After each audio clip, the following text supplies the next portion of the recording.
Here's a quick video I'm going to document in a series of our electric fence project. This is an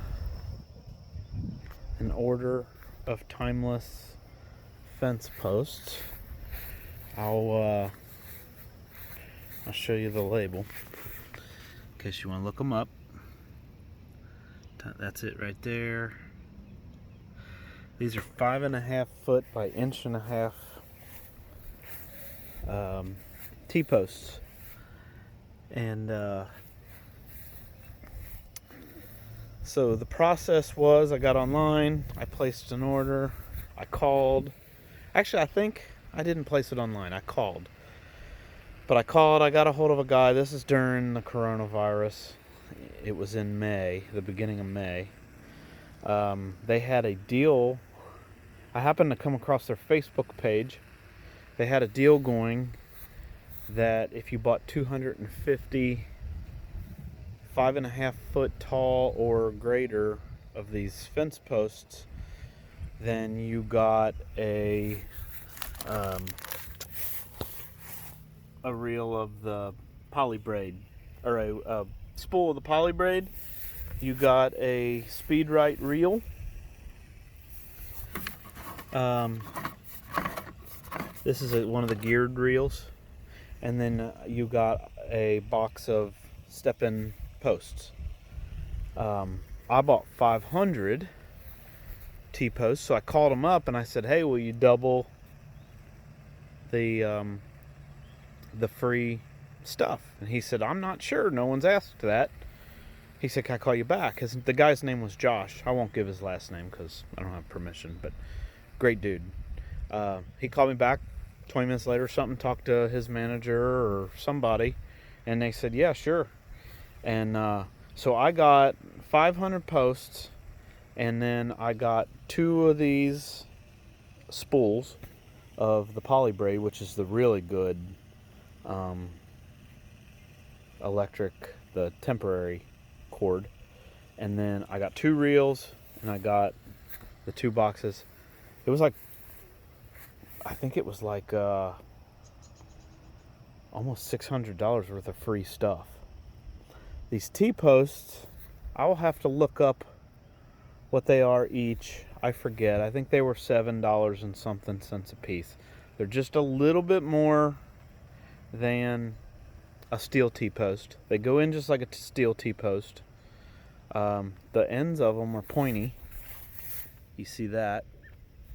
On their YouTube page, you can drill a small hole in the ground with like an auger on a drill, and that'll help you pound them in if the ground's hard, which is, by the time I get these all in, the ground's already getting hard because it hasn't rained in a little bit. But they showed up today. They called me and they asked if I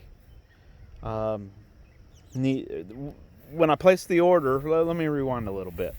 When I placed the order, he called me up. He said that due to the coronavirus, everybody's building fence, so they were completely cleaned out on inventory. He asked me if a couple weeks was okay on the lead time, and I said, "Yeah, that's fine. I'm not in any hurry." So he was grateful that I understood. And actually, we ended up talking about all kinds of stuff after we got business done. We talked for like 15 minutes on the phone. But so then he asked me if I needed a liftgate truck to deliver them, or how, if I had a forklift or whatever. And so they ended up sending it on a liftgate. At the time when I placed the order, I did not have the pallet forks for my tractor. But when the guy showed up, all I have is gravel. I have a little tiny bit of concrete over by like where my stuff's parked over there. But when the semi showed up today, the shipping company called me yesterday to schedule a delivery. The lady was nice as can be. So we scheduled it for today. They asked me if I could fit a full-size 53-foot semi back here, or if a 28-foot semi-trailer would be better. And I said that would be best because it's hard to get in and off of my road. But he So he showed up today. He was grateful I had the forks. It made it quick and easy. He didn't have to work hard. It was really hot. But you ought to check out these timeless fence posts. I got the idea off of Greg Judy's YouTube page. And so there's a lot of info on that stuff. Of course, you can check them out. But the reason that I went with them is, if you look, they have the holes pre-drilled. And what you do is you pound them in to the label. Or, let's see. Right here. You bury the post right to the top of this sticker. And then they have all of these holes already pre-drilled. And the reason that I went with these is I calculated it all up. By the time you drive steel T-posts and you put insulators on them, this is cheaper. A lot cheaper. And when trees, things like that, or animals, deer, stuff like that, when they run into this fence or trees fall on it or whatever, these will bend over and it won't break the insulators off. So you just got to get whatever messed up your fence and get it off. Now, what did these cost?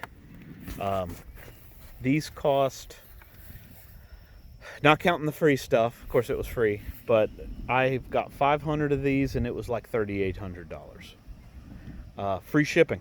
I couldn't believe it. I was planning on taking a day or two off of work and driving to Tennessee to pick them up, and I couldn't believe it when the guy said that it was free shipping. So really, if you think about it, the price is $7 a piece. They're probably actually cheaper than that, but they're shipping them for free, you know. So, I mean, my impression so far, I'm happy. What an awesome company, awesome people to deal with. So, if you're thinking about doing an electric fence, subscribe, give me a thumbs up, please, and stay tuned. I have to put in 500 of these and complete my fence for the grant that I applied for with the state of Kentucky. I have a deadline of August 28th. I don't know if they're going to extend it due to the coronavirus or not, but I have I've got about 3 months to get this done. So if you're bored and you want to come help, send me a message. Just kidding. All right, thanks a lot, and hit the thumbs up button, please. And the next video is we'll start putting some of these in. I'll show you how I'm going to do it, and we'll go from there. Thanks a lot.